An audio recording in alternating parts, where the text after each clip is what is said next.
ఆ తర్వాత అప్పుల తీవ్రత ఎక్కువైన తర్వాత కూడా అనేక కుటుంబాలు వెళ్ళిపోతున్నాయి. కొంతమంది తమ పిల్లల్ని కూడా కడతేర్చి తమ ప్రాణాలు తీసుకుంటూ ఉన్న వాళ్ళు కూడా ఉన్నారు.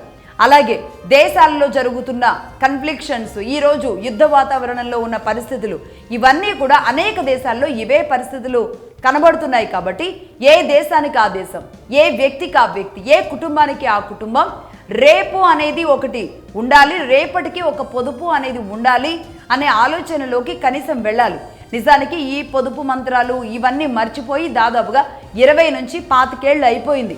కాబట్టి ఇప్పుడైనా సరే ఆ ఆలోచనను మార్చుకొని ఇప్పుడు కొత్త అడుగులు వేస్తూ పొదుపు మంత్రాన్ని ప్రతి ఒక్కళ్ళు గనక జాగ్రత్తగా చేసుకుంటే, ఈ ఖర్చులు తగ్గించుకోగలిగితే, అనవసరమైన ఖర్చులు తగ్గించుకోగలిగితే, అవసరమైనవి కాదు అనవసరమైన ఖర్చులు తగ్గించుకొని ముందుకు వెళ్ళగలిగితే గనక మధ్యతరగతి రేపు ఎవరి దగ్గర చేతులు చాచాల్సిన అవసరం, ప్రభుత్వాలు ఏదో ఒకటి చేస్తాయా చేయకపోతాయా అని ఏదైనా పరిస్థితి శృతి మించిన తరువాత ఎదురు చూసేలాంటి పరిస్థితులు ఉండకుండా ఉంటాయి